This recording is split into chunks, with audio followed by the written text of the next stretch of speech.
ਸਤਿ ਸ਼੍ਰੀ ਅਕਾਲ। ਨਿਊਜ਼ 18 ਪੰਜਾਬ ਹਰਿਆਣਾ ਹਿਮਾਚਲ ਦੇਖ ਰਹੇ ਸਾਰੇ ਦਰਸ਼ਕਾਂ ਦਾ ਸਵਾਗਤ ਹੈ। ਮੈਂ ਹਾਂ ਵਿਜੇਪਾਲ ਸਿੰਘ ਬਰਾੜ। ਸਭ ਤੋਂ ਪਹਿਲਾਂ ਗੱਲ ਪੋਸਟ ਮੈਟ੍ਰਿਕ ਸਕਾਲਰਸ਼ਿਪ ਦੇ ਮੁੱਦੇ ਦੀ। ਪੋਸਟ ਮੈਟ੍ਰਿਕ ਸਕਾਲਰਸ਼ਿਪ ਦੇ ਮੁੱਦੇ ਤੇ ਐਸਸੀ ਕਮਿਸ਼ਨ ਨੇ ਨੋਟਿਸ ਭੇਜਿਆ ਹੈ। ਪੰਜਾਬ ਦੇ ਚੀਫ ਸੈਕਟਰੀ ਨੂੰ ਦਿੱਲੀ ਤਲਬ ਕੀਤਾ ਗਿਆ ਹੈ। ਪੰਜਾਬ ਦੀ ਚੀਫ ਸੈਕਟਰੀ ਵਿਨੀ ਮਹਾਜਨ ਨੂੰ ਦਿੱਲੀ 17 ਜੂਨ ਨੂੰ ਕਮਿਸ਼ਨ ਦੇ ਸਾਹਮਣੇ ਪੇਸ਼ ਹੋਣਾ ਹੋਏਗਾ। ਸਮਾਜਿਕ ਨਿਆਂ ਅਤੇ ਘੱਟ ਗਿਣਤੀ ਵਿਭਾਗ ਦੇ ਪ੍ਰਿੰਸੀਪਲ ਸਕੱਤਰ ਤੇ ਉਚੇਰੀ ਸਿੱਖਿਆ ਦੇ ਪ੍ਰਿੰਸੀਪਲ ਸਕੱਤਰ ਨੂੰ ਵੀ ਨੋਟਿਸ ਜਾਰੀ ਕੀਤਾ ਗਿਆ ਹੈ। ਤਾਜ਼ਾ ਐਕਸ਼ਨ ਟੇਕਨ ਰਿਪੋਰਟ ਲੈ ਕੇ ਆਉਣ ਦੇ ਲਈ ਕਿਹਾ ਗਿਆ ਹੈ। ਪੋਸਟ ਮੈਟ੍ਰਿਕ ਸਕਾਲਰਸ਼ਿਪ ਸੰਬੰਧੀ ਸਾਰੀਆਂ ਫਾਈਲਾਂ ਤੇ ਕੇਸ ਡਾਇਰੀ ਵੀ ਮੰਗੀ ਗਈ ਹੈ। ਪਹਿਲਾਂ ਭੇਜੇ 3 ਨੋਟਿਸਾਂ ਦਾ ਸਰਕਾਰ ਵੱਲੋਂ ਪੰਜਾਬ ਸਰਕਾਰ ਵੱਲੋਂ ਜਵਾਬ ਨਹੀਂ ਦਿੱਤਾ ਗਿਆ। ਇਹ ਬਿਆਨ ਹੈ ਵਿਜੇ ਸਾਂਪਲਾ ਦਾ, ਜਿਹੜੇ ਚੇਅਰਮੈਨ ਨੇ ਕੇਂਦਰੀ ਐਸਸੀ ਕਮਿਸ਼ਨ ਦੇ, ਔਰ ਇਸ ਤੇ ਰਾਜਕੁਮਾਰ ਵੇਰਕਾ ਜਿਹੜੇ ਕਾਂਗਰਸ ਦੇ ਵਿਧਾਇਕ ਨੇ ਉਹਨਾਂ ਵੱਲੋਂ ਵੀ प्रतिक्रम आया है, पलटवार किया है। उन्होंने कहा है कि सांपला सियासी नाटकबाजी कर रहे ने। सियासी नाटकबाजी का इल्जाम लाया गया है वेरका वालों सांपला ते, और सांपला वालों तलब किया गया है पंजाब के चीफ सैकटरी नूं एससी स्कॉलरशिप के मुद्दे ते। दस दईए कि कल मुख्यमंत्री कैप्टन अमरिंदर सिंह वालों एक चिट्ठी भी लिखी गई प्रधानमंत्री नूं, और 17 तो लैके 21 तक का 2-4 सालों का पंजाब सरकार का कहना है कि अपने हिस्से का पैसा ही नहीं दिता केंद्र ने। सो इस करके पंजाब सरकार अपने कोलों SC scholarship post matric scholarship दे रही है, पर उधर कमिशन लगातार पंजाब सरकार की खिंचाई कर रहा है। हुण चीफ सैकटरी विनी महाजन नूं तलब किया गया है। 17 जून नूं कमिशन के सामने विनी महाजन नूं पेश होना होएगा। 2 महकमिਆਂ ਦੇ प्रिंसीपल ਸਕੱਤਰ भी तलब किए गए हैं, और ताज़ा एक्शन टेकन रिपोर्ट लैके आने के लिए किया गया है।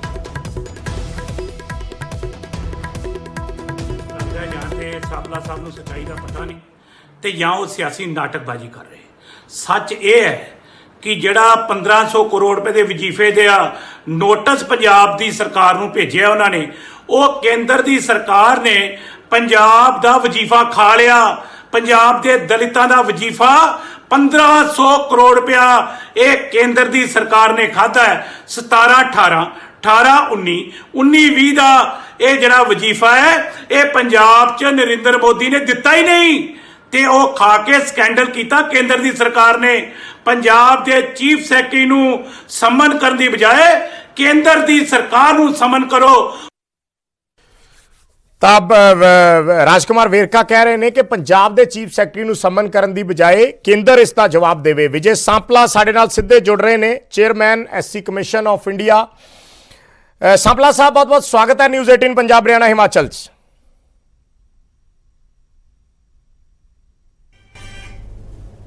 आवाज कट गई। सांपला साहब मेरी आवाज ठीक मिल पा रही है? पहला ये जानना चाहूंगा। ਤੁਹਾਡੀ आवाज कट के आ रही है, मेरे को आवाज सही नहीं आ रही। चलो कोशिश करते हैं ਆਪਾਂ ਗੱਲਬਾਤ ਕਰਨ ਦੀ। ਕਈ ਵਾਰੀ ਕੁਝ ਟੈਕਨੀਕਲ ਗਲਿਚ ਹੁੰਦੇ ਨੇ। ਸਾਂਪਲਾ ਸਾਹਿਬ, ਤੁਹਾਡਾ ਜਿਹੜਾ ਬਿਆਨ ਆਇਆ ਇਸ ਵੇਲੇ ਜਾਂ ਤਾਜ਼ਾ ਜਿਹੜੀ ਅਪਡੇਟ ਆਈ ਹੈ ਕਿ ਤੁਸੀਂ ਚੀਫ ਸੈਕਟਰੀ ਨੂੰ ਤਲਬ ਕੀਤਾ ਹੈ, ਦੂਸਰੇ ਪਾਸੇ ਪੰਜਾਬ ਸਰਕਾਰ ਕਹਿ ਰਹੀ ਹੈ ਕਿ ਉਹਨਾਂ ਨੂੰ ਚੀਫ ਸੈਕਟਰੀ ਨੂੰ ਤਲਬ ਕਰਨ ਦੀ ਬਜਾਏ ਕਮਿਸ਼ਨ ਨੂੰ ਆਪਣੀ ਸਰਕਾਰ ਤੋਂ ਪਹਿਲਾਂ ਜਵਾਬ ਮੰਗਣਾ ਚਾਹੀਦਾ ਹੈ ਕਿ 1500 ਕਰੋੜ ਰੁਪਏ ਤੋਂ ਜ਼ਿਆਦਾ 3 ਸਾਲਾਂ ਦਾ ਕੇਂਦਰ ਸਰਕਾਰ ਨੇ ਨਹੀਂ ਦਿੱਤਾ। ਸੋ ਬਤੌਰ ਐਸਸੀ ਕਮਿਸ਼ਨ ਚੇਅਰਮੈਨ ਤੁਹਾਡੇ ਕੋਲੇ ਤੇ ਆંકੜੇ ਹੋਣਗੇ, ਪਹਿਲਾਂ ਥੋੜੀ ਜੀ ਤਸਵੀਰ ਸਪਸ਼ਟ ਕਰੋ ਦਰਸ਼ਕਾਂ ਨੂੰ ਕਿ ਕੀ ਵਾਕਿਆ ਹੀ ਕੇਂਦਰ ਨੇ ਪੈਸੇ ਨਹੀਂ ਦਿੱਤੇ? ਜੇ ਨਹੀਂ ਦਿੱਤੇ ਤਾਂ ਉਹਦੇ ਪਿੱਛੇ ਵਜ੍ਹਾ ਕੀ ਹੈ, ਤੇ ਜੇ ਦਿੱਤੇ ਨੇ ਤਾਂ ਫਿਰ ਪੰਜਾਬ ਸਰਕਾਰ ਕਿਉਂ ਇਸ ਤਰੀਕੇ ਨਾਲ ਬੋਲ ਰਹੀ ਹੈ? ਥੋੜੀ ਸਪਸ਼ਟਤਾ ਪਹਿਲਾਂ ਤੁਹਾਡੇ ਤੋਂ ਚਾਹਾਂਗੇ। देखो विजय जी, मैं पहले ये स्पष्ट कर देना चाहांगा कि मैनू हुणे सुन रहा सी कि साडे भाई साहब कह रहे सी कि वो चीफ सैकटरी नूं करन दी बजाए वो केंद्र दी सरकार नूं नोटिस कर दे, उन्हां नूं तलब कर दे। जिथे तक मैं क्लीयर कर दियां, पहला भी मैं बहुत सारी जगह ते दसता कि असी केंद्र तो भी जवाब मंगिया सी और सूबा सरकार तो भी जवाब मंगिया सी। केंद्र सरकार ने अपना जवाब मैनू दूसरे दिन ही रिटर्न फैक्स दे विच भेज दिता, मेल राही भी भेज दिता, और वो जवाब मेरे कोल है। ठीक है। ਉਹਦੇ 'ਚ ਇੱਕ ਤੁਹਾਨੂੰ ਮੈਂ ਇਹ ਦੱਸ ਦਿਆਂ ਕਿ ਉਹਨਾਂ ਨੇ ਜਿੱਥੇ ਬਾਕੀ ਸਾਰੀਆਂ ਪੁਰਾਣੀਆਂ ਇਹ ਦੱਸਤਾ ਕਿ 2017 ਤੱਕ ਦਾ ਅਸੀਂ ਸਾਰਾ ਪੈਸਾ ਇਹਨਾਂ ਨੂੰ ਦੇ ਚੁੱਕੇ ਹਾਂ, ਆਲਰੇਡੀ ਕਲੀਅਰ ਹੋ ਚੁੱਕਾ ਹੈ। ਜਿੱਥੇ ਤੱਕ ਇਹਨਾਂ ਨੇ ਗੱਲ ਕੀਤੀ ਜਾ ਰਹੀ ਹੈ 2017, 18 और 19-20 ਦੀ ਗੱਲ ਤੇ ਤਾਂ ਮੈਂ ਬਾਅਦ ਚ ਆਵਾਂਗਾ, ਪਰ ਮੈਂ ਪਹਿਲਾਂ ਹੀ ਦੱਸ ਦਿਆਂ ਕਿ ਅਸੀਂ ਦੋਹਾਂ ਸਰਕਾਰਾਂ ਨੂੰ ਹੀ ਨੋਟਿਸ ਜਾਰੀ ਕੀਤਾ, ਉਹਨਾਂ ਨੇ ਜਵਾਬ ਦੇ ਦਿੱਤਾ। ਔਰ ਨੋਟਿਸ ਜਾਰੀ ਕਰਨ ਦਾ ਕਾਰਨ ਇਹ ਸੀ ਕਿ ਪੂਰੇ ਪੰਜਾਬ ਦੇ ਕਾਲਜਾਂ ਨੇ ਕਹਿ ਦਿੱਤਾ ਸੀ ਕਿ ਵੀ ਜੇ ਸਾਨੂੰ ਪੈਸੇ ਨਾ ਦਿੱਤੇ ਤੇ ਅਸੀਂ 2 ਲੱਖ ਬੱਚਿਆਂ ਨੂੰ ਨੋਟਿਸ ਜਿਹੜਾ ਰੋਲ ਨੰਬਰ ਨਹੀਂ ਦਿਆਂਗੇ। ਇਹ ਬਹੁਤ ਵੱਡਾ ਕਰੰਟ ਵਿਸ਼ੇ ਸੀ ਔਰ ਬਹੁਤ ਵੱਡੇ ਲੋਕਾਂ ਦੇ ਜਿਹੜੀ 2 ਲੱਖ ਬੱਚਿਆਂ ਦੇ ਭਵਿੱਖ ਦੇ ਨਾਲ ਜੁੜਿਆ ਸਵਾਲ ਸੀ। ਔਰ ਇਸ ਕਰਕੇ ਇਹਦਾ ਮੀਡੀਆ ਦੇ ਵਿੱਚ ਜਦੋਂ ਅਖਬਾਰਾਂ 'ਚ ਛਪਿਆ, ਮੀਡੀਆ 'ਚ ਆਇਆ, ਤੇ ਉਹਦੇ ਤੇ ਅਸੀਂ ਸੋ ਮੋਟੋ ਨੋਟਿਸ ਲੈ ਕੇ ਦੋਨਾਂ ਨੂੰ ਨੋਟਿਸ ਕੀਤਾ, ਕਿਉਂਕਿ ਵੀ ਇਸ ਸਕੀਮ ਦੇ ਤਹਿਤ ਕਿਸੇ ਵੀ ਹਾਲਤ 'ਚ ਕਿਸੇ ਦਾ ਵੀ ਰੋਲ ਨੰਬਰ ਨਹੀਂ ਰੋਕਿਆ ਜਾ ਸਕਦਾ ਔਰ ਨਾ ਹੀ ਕਿਸੇ ਦੀ ਡਿਗਰੀ ਰੋਕੀ ਜਾ ਸਕਦੀ, ਨਾ ਕਿਸੇ ਦੀ ਐਡਮਿਸ਼ਨ ਰੋਕੀ ਜਾ ਸਕਦੀ ਆ। ਅਗਰ ਇਸ ਤਰ੍ਹਾਂ ਦੇ ਇਸ਼ੂ ਆਉਂਦੇ ਆ ਤੇ ਇਹਨਾਂ ਨੂੰ ਇੰਪਲੀਮੈਂਟ ਕਰਨ ਦਾ ਕੰਮ ਜਿਹੜਾ ਹੈ ਉਹ ਸੂਬਾ ਸਰਕਾਰਾਂ ਦਾ ਆ। ਔਰ ਕਿਉਂਕਿ ਇੱਥੇ ਚੱਲ ਰਿਹਾ ਸੀ ਕਿ ਸੂਬਾ ਸਰਕਾਰ ਕਹਿ ਰਹੀ ਸੀ ਸਾਨੂੰ ਕੇਂਦਰ ਨੇ ਪੈਸੇ ਨਹੀਂ ਦਿੱਤੇ, ਕੇਂਦਰ ਕਹਿ ਰਿਹਾ ਸੀ ਕਿ ਅਸੀਂ ਪੈਸੇ ਜਿਹੜੇ ਸੂਬਾ ਸਰਕਾਰਾਂ ਨੂੰ ਦੇ ਦਿੱਤੇ, ਔਰ ਇਸ ਕਰਕੇ ਅਸੀਂ ਜਿਹੜਾ ਨੋਟਿਸ ਦੋਨਾਂ ਸਰਕਾਰਾਂ ਨੂੰ ਦਿੱਤਾ ਹੈ। ਔਰ ਜਿਹੜਾ ਕੇਂਦਰ ਸਰਕਾਰ ਨੇ ਸਾਨੂੰ ਲਿਖ ਕੇ ਭੇਜਿਆ ਕਿ ਅਸੀਂ 2017 ਤੱਕ ਅਸੀਂ ਸਾਰਾ ਪੈਸਾ ਉਹਨਾਂ ਨੂੰ ਦੇ ਦਿੱਤਾ ਔਰ ਲਾਸਟ ਕਿਸ਼ਤ ਜਿਹੜੀ ਅਸੀਂ ਅਪ੍ਰੈਲ ਦੇ ਵਿੱਚ 309.24 ਕਰੋੜ ਰੁਪਈਆ ਇਹਨਾਂ ਨੂੰ ਦਿੱਤੀ ਹੈ। ਠੀਕ ਹੈ। ਔਰ ਉਹਦੇ 'ਚ ਜਿਹੜਾ 17, 18 ਔਰ 18, 19 ਔਰ 19, 20 ਦੀ ਗੱਲ ਕੀਤੀ ਜਾ ਰਹੀ, ਉਸ ਸਕੀਮ ਦੇ ਮੁਤਾਬਿਕ ਜਿਹੜੀ ਸਰਦਾਰ ਮਨਮੋਹਨ ਸਿੰਘ ਜੀ ਨੇ ਬਣਾਈ ਸੀ ਉਸ ਦੇ ਮੁਤਾਬਿਕ ਜਿਹੜੀ ਇਹ 12 ਤੋਂ 17 ਤੱਕ ਅੱਗੇ ਚੱਲਣੀ ਸੀ। ਪਹਿਲਾਂ 7 ਤੋਂ 12, 12 ਤੋਂ 17, ਹਰ 5 ਸਾਲ ਬਾਅਦ ਇਹਦਾ ਰਿਵਿਊ ਕਰਨਾ ਸੀ ਕਿ ਜਿੰਨੀ 5 ਸਾਲ ਬਾਅਦ ਉਹਦੀ ਜਿਹੜੀ ਆ ਡਿਮਾਂਡ ਹੋਏਗੀ ਕਿਸੇ ਵੀ ਸੂਬੇ ਦੀ, ਉਹੀ ਉਹਦੀ ਕਮਿਟਡ ਲਾਇਬਿਲਿਟੀ ਹੋਏਗੀ। ਭਾਵ ਉਸ ਤੋਂ ਬਾਅਦ ਜਿਹੜੇ ਉੱਪਰਲੇ ਪੈਸੇ ਦੇਣੇ ਹੋਣਗੇ ਉਹ ਕੇਂਦਰ ਸਰਕਾਰ ਦੇਗੀ। 2012 ਤੱਕ ਇਹਨਾਂ ਦੀ ਜਿਹੜੀ ਡਿਮਾਂਡ ਸੀ ਉਹ ਸੀਗੀ 60 ਕਰੋੜ ਰੁਪਏ ਦੀ। ਇਸ ਕਰਕੇ 12 ਤੋਂ ਜਿਹੜਾ 17 ਤੱਕ ਸੀ ਇਹਨਾਂ ਦੀ ਜਿਹੜੀ ਕਮਿਟਡ ਲਾਇਬਿਲਿਟੀ ਸੀ 60 ਕਰੋੜ ਔਰ 60 ਕਰੋੜ ਤੋਂ ਉੱਪਰਲਾ ਪੈਸਾ ਉਹ ਕੇਂਦਰ ਸਰਕਾਰ ਨੇ ਦੇਣਾ ਸੀ। ਔਰ 2017 ਦੇ ਵਿੱਚ ਇਹਨਾਂ ਦੀ ਜਿਹੜੀ ਡਿਮਾਂਡ ਆਈ ਸੀ ਉਹ 788 ਕਰੋੜ ਰੁਪਏ ਸੀ। ਔਰ ਉਹ ਸਕੀਮ ਜਿਹੜੀ ਮਨਮੋਹਨ ਸਿੰਘ ਜੀ ਨੇ ਬਣਾਈ ਸੀ ਉਸ ਸਕੀਮ ਦੇ ਮੁਤਾਬਕ 2017 ਤੋਂ ਜਿਹੜਾ ਅਗਲਾ ਸਾਲ 17-18 ਚ ਚੱਲਣਾ ਸੀ 788 ਕਰੋੜ ਰੁਪਏ ਤੱਕ ਜਿਹੜੀ ਡਿਮਾਂਡ ਸੀ। ਉਸ ਤੋਂ ਉੱਪਰਲੇ ਪੈਸੇ ਜਿਹੜੇ ਸੀ ਉਹ ਜਿਹੜੇ ਕੇਂਦਰ ਸਰਕਾਰ ਨੇ ਦੇਣੇ ਸੀ 788 ਕਰੋੜ ਰੁਪਏ ਤੱਕ ਸੂਬਾ ਸਰਕਾਰ ਨੇ ਦੇਣਾ ਸੀ। ਔਰ ਇਹ ਕਿਸੇ ਨਵੀਂ ਸਕੀਮ ਦੇ ਤਹਿਤ ਨਹੀਂ ਜਿਹੜੀ ਕਹੀ ਜਾ ਰਹੀ ਕਿ ਉਹਨੇ ਬੰਦ ਕਰਤੀ ਉਹਨੇ। ਇਹ ਜੋ ਸਕੀਮ ਸੀ ਉਹ ਸਰਦਾਰ ਮਨਮੋਹਨ ਸਿੰਘ ਜੀ ਦੇਸ਼ ਦੇ ਪ੍ਰਧਾਨ ਮੰਤਰੀ ਰਹੇ ਨੇ, ਉਹਨਾਂ ਨੇ ਬਣਾਈ, ਯੂਪੀ ਦੀ ਸਰਕਾਰ 'ਚ ਬਣੀ ਨੇ। ਔਰ 17, 18, 18, 19 ਦੇ ਵਿੱਚ ਜਿਹੜੀ ਇਹਨਾਂ ਦੀ ਡਿਮਾਂਡ ਸੀ ਉਹ ਉਸ ਦੀ ਜਿਹੜੀ ਇਹਨਾਂ ਦੀ ਕਮਿਟਡ ਲਾਇਬਿਲਿਟੀ ਤੋਂ ਥੱਲੇ ਸੀ। ਇਸ ਕਰਕੇ ਸੈਂਟਰ ਦਾ ਕੋਈ ਹਿੱਸਾ ਬਣਿਆ ਨਹੀਂ। ਮੈਂ ਬੜੀ ਸਕੀਮ ਨੂੰ ਕਲੀਅਰ ਕਰ ਰਿਹਾ। ਤੀਸਰਾ ਜਿਹੜਾ 19-20 ਦੇ ਵਿੱਚ ਇਹਨਾਂ ਨੇ ਆਪਣੀ ਕੋਈ ਪ੍ਰਪੋਜ਼ਲ ਨਹੀਂ ਭੇਜੀ ਕੇਂਦਰ ਨੂੰ। 2019 ਔਰ 20 ਦੀ ਕੋਈ ਪ੍ਰਪੋਜ਼ਲ ਕੇਂਦਰ ਨੂੰ ਨਹੀਂ ਭੇਜੀ, ਜਿਹੜਾ ਕੇਂਦਰ ਨੇ ਜਵਾਬ ਦਿੱਤਾ ਲਿਖ ਕੇ। ਔਰ ਉਸ ਤੋਂ ਬਾਅਦ ਜਿਹੜੀ ਹੁਣ ਜਿਹੜੀ ਹੈ 2020-21 ਦੇ ਵਿੱਚ ਸਕੀਮ ਬਣੀ ਹੈ ਉਹਦੇ 'ਚ ਇਹਨਾਂ ਦਾ ਬਜਟ ਜਿਹੜਾ ਸੀ ਇਸ ਸਾਲ ਦਾ ਐਡਮਿਸ਼ਨਾਂ ਦੇ ਬਾਅਦ ਜਿਹਦੇ 'ਚ 40% ਜਿਹੜਾ ਸੂਬਾ ਸਰਕਾਰ ਨੇ ਪਾਉਣਾ ਸੀ ਔਰ 60% ਕੇਂਦਰ ਸਰਕਾਰ ਨੇ ਪਾਉਣਾ ਸੀ। ਔਰ ਉਹਦੇ 'ਚ ਇਹਨਾਂ ਦੀ ਜਿਹੜੇ ਹਿੱਸੇ ਸੂਬਾ ਸਰਕਾਰ ਦੇ ਆਣੇ ਸੀ ਉਹ 152.80 ਕਰੋੜ ਰੁਪਈਆ ਆਣਾ ਸੀ ਔਰ ਜਿਹੜਾ ਕੇਂਦਰ ਦੇ ਹਿੱਸੇ ਦਾ ਸੀ ਉਹ 229.20 ਕਰੋੜ ਰੁਪਈਆ ਆਣਾ ਸੀ। ਪਰ ਪੰਜਾਬ ਸਰਕਾਰ ਨੇ ਇਹ ਉਹਨਾਂ ਨੂੰ ਕਿਹਾ, ਮੈਂ ਉਹ ਲਾਈਨ ਵੀ ਪੜ੍ਹ ਕੇ ਦੇਣਾ ਜਿਹੜੀ ਉਹਨਾਂ ਨੇ ਮੈਨੂੰ ਦੱਸੀ ਹੈ ਕਿ state government of Punjab further inform that fund released earlier has not been utilized fully and surrender and amount of rupees 140.36 crore ਰੁਪਈਆ ਜਿਹੜਾ ਉਹਨਾਂ ਦੇ ਕੋਲ ਨਾ ਜਿਹਦੇ ਵਰਤੋਂ ਨਹੀਂ ਕੀਤੀ ਗਈ ਔਰ ਉਹਨਾਂ ਕੋਲ ਫालतू ਸਰਪਲਸ ਪਿਆ ਸੀ ਔਰ ਉਹਨਾਂ ਨੇ ਸੈਂਟਰ ਗਵਰਨਮੈਂਟ ਨੂੰ ਸਰੈਂਡਰ ਕੀਤਾ। ਇਹਦਾ ਮਤਲਬ ਉਹਨਾਂ ਕੋਲ ਆਲਰੇਡੀ ਪਹਿਲਾਂ ਪੈਸਾ ਪਿਆ ਸੀ। ਜਿਹੜਾ 229 ਕਰੋੜ ਰੁਪਈਆ ਉਹਨਾਂ ਨੇ ਦੇਣਾ ਸੀ, ਕੇਂਦਰ ਸਰਕਾਰ ਨੇ ਕਿਹਾ ਕਿ 229.20 ਦੇ ਵਿੱਚੋਂ 140 ਕਰੋੜ.36 ਘਟਾ ਕੇ ਅਸੀਂ ਜਿਹੜੇ ਬਕਾਇਆ ਬਣਦਾ ਸੀ ਉਹ 88.84 ਕਰੋੜ ਰੁਪਈਆ ਅਸੀਂ ਸੂਬਾ ਸਰਕਾਰ ਨੂੰ ਭੇਜ ਦਿੱਤਾ ਹੈ। ਭਾਵ ਇਸ ਸਾਲ ਦਾ 60% ਅਸੀਂ ਆਪਣਾ ਬਕਾਇਆ ਜਿਹੜਾ ਆ ਉਹ ਭੇਜ ਦਿੱਤਾ ਔਰ ਹੁਣ ਤੱਕ ਕੇਂਦਰ ਸਰਕਾਰ ਨੇ ਸੂਬਾ ਸਰਕਾਰ ਨੂੰ ਕੋਈ ਪੈਸਾ ਬਕਾਇਆ ਦੇਣਾ ਨਹੀਂ ਹੈ। ਇਹ ਉਹਨਾਂ ਨੇ ਲਿਖ ਕੇ ਭੇਜਿਆ। ਹੁਣ ਜਿਹੜਾ ਕਿ ਬਾਕੀ ਜਿਹੜੇ ਤੁਹਾਡੇ ਕੋਲ ਸਾਹਿਬ ਜਿਹੜਾ ਬੈਕਲੌਗ ਹੈ, ਬੈਕਲੌਗ ਕੌਣ ਪੂਰਾ ਕਰੇ? ਬੈਕਲੌਗ ਕਿਹੜਾ ਜੀ?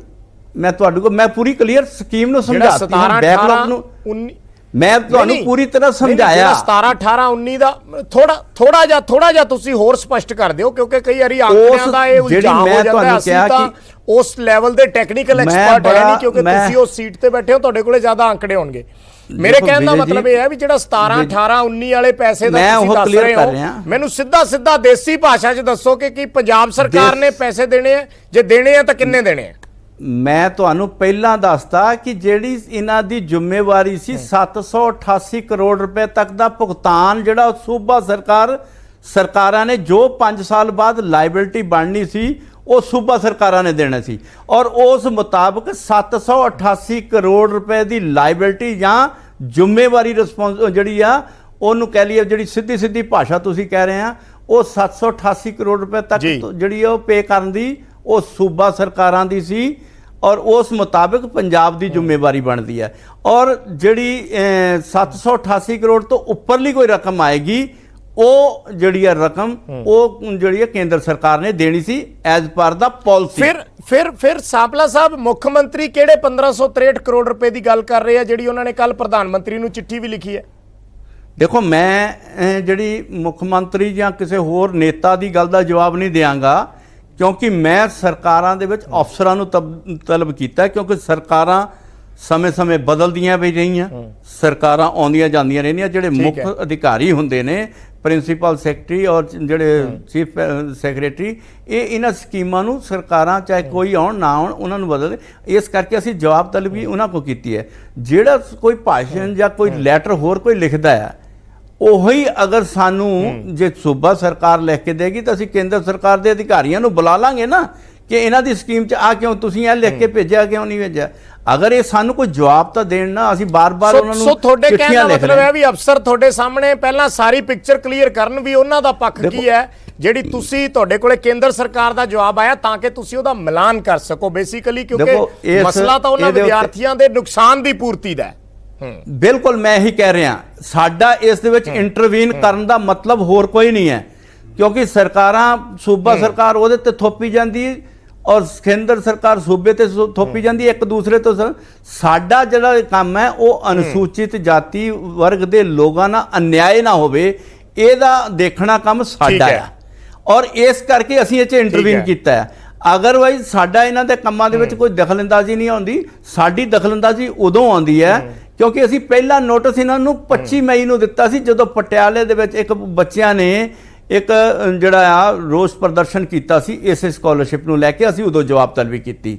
ਜਦੋਂ ਕਾਲਜਾਂ ਨੇ ਕਹਿ ਦਿੱਤਾ ਕਿ ਅਸੀਂ ਰੋਲ ਨੰਬਰ ਨਹੀਂ ਦੇਣੇ, ਤਾਂ ਫਿਰ ਅਸੀਂ 7 ਜੂਨ ਨੂੰ ਇਹਨਾਂ ਨੂੰ ਦਿੱਤਾ ਸੀ ਕਿ ਸਾਨੂੰ ਇਮੀਡੀਏਟਲੀ ਰਿਟਰਨ ਫੈਕਸ ਨਾਲ ਜਵਾਬ ਦਿਓ।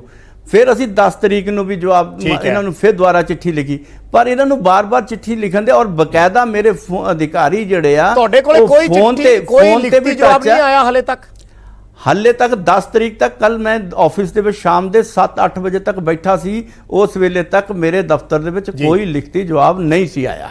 ਠੀਕ ਹੈ, ਔਰ ਇਹ ਜਿਹੜੀਆਂ ਮੈਨੂੰ ਕੌਣ ਕਿਹਨੂੰ ਚਿੱਠੀ ਲਿਖਦਾ ਹੈ, ਇਹਦੇ ਨਾਲ ਮੇਰਾ ਲੈਣਾ ਦੇਣਾ ਨਹੀਂ। ਮੇਰਾ ਲੈਣਾ ਦੇਣਾ ਇਹ ਹੈ ਕਿ ਅਨੁਸੂਚਿਤ ਜਾਤੀ ਦੇ ਬੱਚਿਆਂ ਨਾਲ ਖਲਵਾੜ ਕਿਉਂ ਹੋਇਆ, ਕਲੀਅਰ ਕਰੋ। ਇਹਦੇ 'ਚ ਰਿਸਪੌਂਸਿਬਿਲਟੀ, ਮੈਂ ਦੇਖੋ ਮੇਰੀ ਪੂਰੀ ਸੁਣੋ ਵਿਜੇ ਜੀ, ਮੇਰਾ ਇਹਦਾ ਕਹਿਣਾ ਹੈ ਕਿ ਰਿਸਪੌਂਸਿਬਿਲਟੀ ਅਗਰ ਕੇਂਦਰ ਸਰਕਾਰ ਦੀ ਕਿਤੇ ਕੋਤਾਹੀ ਹੋਏਗੀ, ਸਾਡਾ ਕੰਮ ਉਹਨੂੰ ਕਹਿਣਾ ਵੀ ਹੈ। ਜਿਹੜਾ ਇੱਥੇ ਮੈਂ ਸੁਣ ਰਿਹਾ ਸੀ ਕਿਸੇ ਦੀ ਕਿਸੇ ਸਟੇਟਮੈਂਟ ਸੀਗੀ, ਮੈਂ ਉਹ ਪੂਰੇ ਸਾਫ਼ ਨਹੀਂ ਸੁਣ ਪਾਇਆ, ਪਰ ਸਾਡਾ ਅਗਰ ਕੇਂਦਰ ਸਰਕਾਰ ਦੀ ਕੋਤਾਹੀ ਹੋਏਗੀ ਅਸੀਂ ਉਹਨਾਂ ਨੂੰ ਵੀ ਕਹਾਂਗੇ। ਅਸੀਂ ਜੇ ਸੂਬਾ ਸਰਕਾਰ ਦੀ ਕੋਤਾਹੀ ਹੋਏਗੀ ਤੇ ਕਮਿਸ਼ਨ ਦੇ ਕੋਲ ਦੋਨਾਂ ਨੂੰ ਬੁਲਾਉਣ ਦੇ ਅਧਿਕਾਰ ਹੈ, ਦੋਨਾਂ ਨੂੰ ਤਲਬ ਕਰਨ ਦੇ ਅਧਿਕਾਰ ਹੈ। ਇਹਦੇ ਵਿੱਚ ਅਸੀਂ ਕਿਸ ਕਮਿਸ਼ਨ ਕੋਲ ਕਿਤੇ ਵੀ ਅਨੁਸੂਚਿਤ ਜਾਤੀ ਦੇ ਬੱਚਿਆਂ ਨਾਲ ਖਿਲਵਾੜ ਹੋਏਗਾ, ਦੋਨਾਂ ਨੂੰ ਬੁਲਾਇਆ। ਸਾਨੂੰ ਇੱਕ ਪੱਖ ਦਾ ਜਵਾਬ ਆ ਗਿਆ, ਇੱਕ ਪੱਖ ਦਾ ਹੱਲੇ ਤੱਕ ਜਵਾਬ ਨਹੀਂ ਆਇਆ। ਅਸੀਂ 17 ਤਾਰੀਖ ਨੂੰ ਇਸ ਲਈ ਫਿਰ ਦੁਬਾਰਾ ਉਹਨਾਂ ਨੂੰ ਦਿੱਲੀ 'ਚ ਤਲਬ ਕੀਤਾ ਹੈ। ਠੀਕ ਹੈ ਸਾਂਪਲਾ ਸਾਹਿਬ, ਤੁਸੀਂ ਲੰਮੇ ਸਮੇਂ ਤੋਂ ਪੋਲਿਟਿਕਸ ਦੇ ਨਾਲ ਜੁੜੇ ਹੋਏ ਹੋ, ਤੁਸੀਂ ਵੀ ਇਹਨਾਂ ਚੀਜ਼ਾਂ ਨੂੰ ਸਮਝਦੇ ਆ। ਅਸੀਂ ਰੋਜ਼ ਇਹਨਾਂ ਚੀਜ਼ਾਂ ਨੂੰ ਕਵਰ ਕਰਦੇ ਆ, ਇਸ ਕਰਕੇ ਅਸੀਂ ਵੀ ਬੜਾ ਬਖੂਬੀ ਸਮਝਦੇ ਆ। ਕੁੱਲ ਮਿਲਾ ਕੇ ਇਸ ਵੇਲੇ ਅੱਜ ਕੋਈ ਵੀ ਮੁੱਦਾ ਉੱਠਦਾ ਹੈ, ਚਾਹੇ ਸਕਾਲਰਸ਼ਿਪ ਦਾ ਹੋਵੇ, ਚਾਹੇ ਬੇਅਦਬੀਆਂ ਦਾ ਹੋਵੇ, ਚਾਹੇ ਡਰੱਗਸ ਦਾ ਹੋਵੇ, ਕਿਸੇ ਵੀ ਤਰ੍ਹਾਂ ਦਾ ਹੋਵੇ, ਸਿਆਸਤ ਉਸ ਤੋਂ ਵੱਖ ਕਰਕੇ ਨਹੀਂ ਵੇਖੀ ਜਾ ਰਹੀ ਜਾਂ ਨਹੀਂ ਵੇਖੀ ਜਾ ਸਕਦੀ। ਇਸ ਨੂੰ ਸਿਸਟਮ ਦੀ ਤਰਾਸਦੀ ਕਹਿ ਲਓ ਜਾਂ ਜੋ ਮਰਜ਼ੀ ਨਾਮ ਦੇ ਦਿਓ, ਸਿਆਸਤ। ਸੋ ਤੁਹਾਡੇ ਸਕਾਲਰਸ਼ਿਪ ਵਾਲੇ ਮੁੱਦੇ ਦੇ ਵਿੱਚ ਵੀ ਜਾਂ ਕਹੀਏ ਸਿਆਸੀ ਬਿਆਨਬਾਜ਼ੀ ਉਸ ਦੇ ਵਿੱਚ ਸ਼ੁਰੂ ਹੋ ਚੁੱਕੀ ਹੈ। ਔਰ ਤੁਹਾਡੇ ਤੇ ਸਿੱਧੇ ਸੇ ਜਿਹੜਾ ਤੁਸੀਂ ਕਹਿ ਰਹੇ ਹੋ ਕਿ ਮੈਂ ਸੁਣ ਰਿਹਾ ਸੀ ਹੁਣੇ ਕਿਸੇ ਲੀਡਰ ਨੂੰ, ਉਹ ਰਾਜਕੁਮਾਰ ਵੇਰਕਾ ਬੋਲ ਰਹੇ ਸੀ, ਔਰ ਰਾਜਕੁਮਾਰ ਵੇਰਕਾ ਨੇ ਇਹ ਗੱਲ ਕਹੀ ਹੈ ਕਿ ਤੁਸੀਂ, ਕਿਉਂਕਿ ਤੁਸੀਂ ਬੀਜੇਪੀ ਦੇ ਨਾਲ ਐਸੋਸੀਏਟਿਡ ਹੋ, ਬੀਜੇਪੀ ਪਾਰਟੀ ਦੇ ਵਿੱਚੋਂ, ਪੰਜਾਬ ਦੇ ਵਿੱਚ ਕਾਂਗਰਸ ਦੀ ਸਰਕਾਰ ਹੈ, ਇਸ ਕਰਕੇ ਤੁਸੀਂ ਸਿਆਸੀ ਨਾਟਕਬਾਜ਼ੀ ਕਰ ਰਹੇ ਹੋ। ਇਹ ਲਫ਼ਜ਼ ਯੂਜ਼ ਕੀਤਾ ਹੈ ਰਾਜਕੁਮਾਰ ਵੇਰਕਾ ਹੋਰਾਂ ਨੇ। ਸੋ ਉਸ ਤੇ ਮੈਂ ਜਵਾਬ ਜ਼ਰੂਰ ਉਮੀਦ ਕਰੂੰਗਾ ਵੀ ਤੁਸੀਂ ਦਿਓਗੇ। ਦੇਖੋ, ਮੈਂ ਫਿਰ ਕਹਾਂਗਾ ਕਿ ਮੇਰਾ ਕਮਿਸ਼ਨ ਦਾ ਕੰਮ ਕਿਸੇ ਦੇ ਸਿਆਸੀ ਬਿਆਨਬਾਜ਼ੀ ਦੇ ਉੱਤੇ ਕੋਈ ਜਵਾਬ ਦੇਣਾ ਨਹੀਂ ਬਣਦਾ। ਮੇਰੇ ਕੋਲ, ਮੈਂ ਤੁਹਾਡੇ ਰੋਜ਼ ਮੀਡੀਆ 'ਚ ਦੇਖਦਾ ਸੀ, ਔਰ ਇਹ ਵੀ ਦੇਖਦੇ ਆ ਕੋਈ ਕਹੀ ਜਾਂਦਾ ਸਟੇਟ ਦਾ ਔਰ ਜਦੋਂ ਸੂਬਿਆਂ ਦੇ ਵਿੱਚ ਆਪਸੀ ਝਗੜੇ ਦੇ ਵਿੱਚ ਪਿਸ ਰਿਹਾ ਚ ਜਿਹੜਾ ਅਨੁਸੂਚਿਤ ਜਾਤੀ ਦਾ ਵਿਦਿਆਰਥੀ ਹੈ, ਇਸ ਕਰਕੇ ਸਾਡੀ ਇੰਟਰਵੀਨ ਕਰਨਾ ਸਾਡਾ ਫਰਜ਼ ਹੈ। ਹਾਂ, ਕਿਸੇ ਨੇ ਅਲੱਗ ਤੌਰ ਤੇ ਚਸ਼ਮਾ ਰਾਜਨੀਤਿਕ ਲਗਾ ਕੇ ਹੀ ਦੇਖਣਾ, ਉਹਦੇ ਜਵਾਬ ਨੂੰ ਕੀ ਕਮਿਸ਼ਨ ਦੇ ਕੋਲ ਇਹ ਅਧਿਕਾਰ ਹੈ ਕਿ ਨਹੀਂ ਕਿ 2 ਲੱਖ ਬੱਚਿਆਂ ਦਾ ਜਿਹੜਾ ਉਹ ਤੁਸੀਂ ਰੋਲ ਨੰਬਰ ਰੁਕ ਰਿਹਾ, ਔਰ ਸੂਬਾ ਸਰਕਾਰ ਉਹਦੇ ਵਿੱਚ ਜਿਹੜਾ ਉਹਦਾ ਜਵਾਬ ਤਲਬੀ ਦੇਣੀ ਚਾਹੀਦੀ ਸੀ, ਨਹੀਂ ਦੇ ਰਹੀ। ਅਗਰ ਇਹੀ ਸਕੀਮ ਪੂਰੇ ਦੇਸ਼ 'ਚ ਚੱਲਦੀ ਹੈ, ਔਰ ਪੂਰੇ ਦੇਸ਼ 'ਚ ਇਕੱਲੀ ਕਿਸੇ ਇੱਕ ਪਾਰਟੀ ਦੀ ਸਰਕਾਰ ਤਾਂ ਹੈ ਨਹੀਂ, ਔਰ ਇਹਨਾਂ ਦੀ ਪਾਰਟੀ ਦੀਆਂ ਸਰਕਾਰਾਂ ਹੋਰ ਦੂਸਰੇ ਪ੍ਰਦੇਸ਼ਾਂ 'ਚ ਵੀ ਹੈ, ਉੱਥੇ ਅਗਰ ਸਕੀਮ ਸਹੀ ਚੱਲਦੀ ਹੈ ਤੇ ਮੈਂ ਪੰਜਾਬ ਦੇ ਵਿੱਚ ਹੀ ਕਿਉਂ ਐਸੀ ਹੈ? ਅਗਰ ਸਾਨੂੰ ਹੋਰ ਕਾਸੇ ਪਾਸਿਓਂ ਅਗਰ ਸ਼ਿਕਾਇਤ ਆਏਗੀ, ਤੁਸੀਂ ਮੈਨੂੰ ਦੱਸੋ ਕਿਤੇ ਸ਼ਿਕਾਇਤ ਆਏਗੀ, ਅਸੀਂ ਉਹਨੂੰ ਵੀ ਨੋਟਿਸ ਦੇਵਾਂਗੇ, ਕਿਉਂ ਨਹੀਂ ਦੇਵਾਂਗੇ? ਔਰ ਇਹਨੂੰ ਰਾਜਨੀਤੀ ਲਈ ਮੇਰੇ ਕੋਲ ਜਿਹੜਾ ਵੀ ਅਨੁਸੂਚਿਤ ਜਾਤੀ ਦਾ ਪੀੜਤ ਵਿਅਕਤੀ ਆਏਗਾ, ਉਹ ਕਿਸੇ ਵੀ ਪਾਰਟੀ ਨਾਲ ਸੰਬੰਧਿਤ ਹੋਵੇਗਾ, ਕਿਸੇ ਵੀ ਸਰਕਾਰ ਦੇ ਤੋਂ ਪੀੜਿਤ ਹੋਵੇਗਾ, ਉਹ ABC, ਮੈਂ ਕਿਸੇ ਵੀ ਰਾਜਨੀਤਿਕ ਦਲ ਦਾ ਨਾਂ ਨਹੀਂ ਲਾਂਗਾ, ਕਿਸੇ ਵੀ ਪਾਰਟੀ ਦਾ ਗਏ। ਔਰ ਮੈਂ ਤਾਂ, ਜੇ ਤੁਸੀਂ ਕਹੋਗੇ ਕਿ ਬਹੁਤ ਸਾਰੀ ਜਗ੍ਹਾ ਤੇ ਯੂਪੀ ਵਿੱਚ ਬੀਜੇਪੀ ਦੀਆਂ ਸਰਕਾਰਾਂ, ਤੇ ਮੈਂ ਤਾਂ ਉੱਥੇ ਵੀ ਨੋਟਿਸ ਦਿੱਤੇ ਨੇ। ਮੈਂ ਮੱਧ ਪ੍ਰਦੇਸ਼, ਯੂਪੀ 'ਚ ਵੀ ਨੋਟਿਸ ਦਿੱਤੇ ਨੇ, ਹਿਮਾਚਲ 'ਚ ਵੀ ਦਿੱਤੇ ਨੇ, ਜਿਹੜੇ ਬਾਕੀ ਜਿੱਥੇ ਉਹਨਾਂ ਦੇ ਅਤਿਆਚਾਰ ਹੁੰਦੇ ਨੇ, ਰਾਜਸਥਾਨ 'ਚ ਵੀ ਦਿੱਤੇ ਨੇ, ਛੱਤੀਸਗੜ੍ਹ ਵੀ ਹੈ, ਬੰਗਾਲ ਸਾਰਿਆਂ ਤੋਂ ਜ਼ਿਆਦਾ ਅੱਗ ਲੱਗੀ ਪਈ ਰਹੀ ਹੈ, ਅਸੀਂ ਤਾਂ ਉੱਥੇ ਵੀ ਨੋਟਿਸ ਦਿੱਤੇ ਨੇ। ਸੋ ਇਹਦੇ 'ਚ ਇਸ ਨੂੰ ਜਿਹੜਾ ਕਹਿ ਕੇ ਇਸ ਮੈਟਰ ਨੂੰ ਡਿਫਿਊਜ਼ ਕਰਨਾ ਜਾਂ ਇਹਨੂੰ ਕਹਿਣਾ ਕਿ ਹਲਕਾਪਨ ਦੇਣਾ, ਇਹ ਗੱਲ ਕਿਸੇ ਹੋਰ ਰਾਜਨੀਤਿਕਾਂ ਦੀ ਤਾਂ ਹੋ ਸਕਦੀ ਹੈ, ਪਰ ਕਮਿਸ਼ਨ ਆਪਣੀ ਜ਼ਿੰਮੇਵਾਰੀ ਨੂੰ ਸਮਝਦਾ ਹੈ ਔਰ ਉਹ ਰਾਜਨੀਤੀ ਤੋਂ ਉੱਠ ਕੇ ਆਪਣਾ ਫਰਜ਼ ਨਿਭਾ ਰਿਹਾ।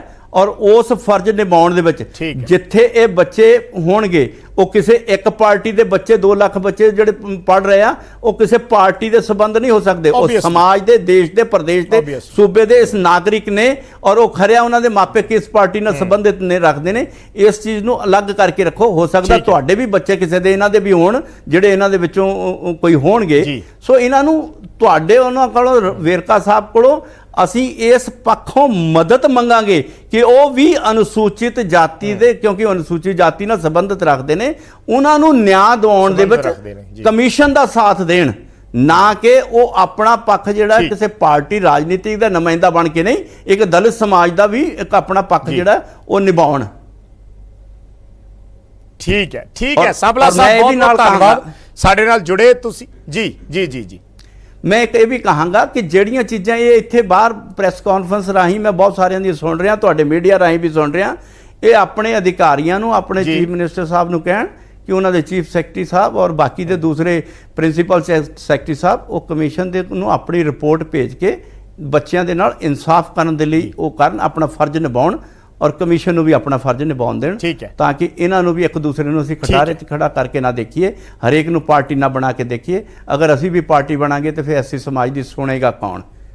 ਜੀ ਠੀਕ ਹੈ, ਠੀਕ ਹੈ, ਠੀਕ ਹੈ, ਧੰਨਵਾਦ, ਧੰਨਵਾਦ ਸਾਬਲਾ ਸਾਹਿਬ, ਸਾਡੇ ਨਾਲ ਜੁੜੇ ਤੁਸੀਂ, ਡਿਟੇਲ ਦੇ ਵਿੱਚ ਗੱਲਬਾਤ ਕੀਤੀ ਹੈ, ਕਿਉਂਕਿ ਗੱਲਬਾਤ ਦੇ ਨਾਲ ਹੀ ਜਿਹੜੀ ਪਿਕਚਰ ਹੈ ਕਈ ਵਾਰੀ ਸਪਸ਼ਟ ਰੂਪ ਦੇ ਵਿੱਚ ਸਾਹਮਣੇ ਆਉਂਦੀ ਹੈ, ਕਈ ਵਾਰੀ ਸਾਨੂੰ ਵੀ ਉਸ ਪੱਧਰ ਤੇ ਚੀਜ਼ਾਂ ਕਲੀਅਰ ਨਹੀਂ ਹੁੰਦੀਆਂ।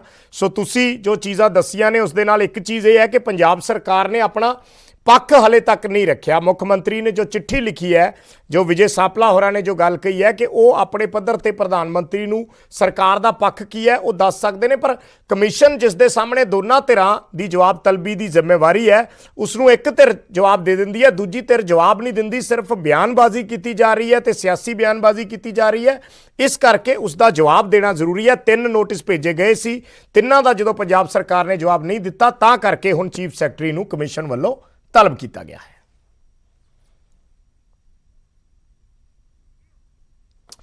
ਤੇ ਇੱਕ ਛੋਟੇ ਜਿਹੇ ਕਮਰਸ਼ੀਅਲ ਬ੍ਰੇਕ ਦਾ ਵੇਲਾ ਹੈ, ਜਲਦ ਵਾਪਸ ਆਉਂਦੇ।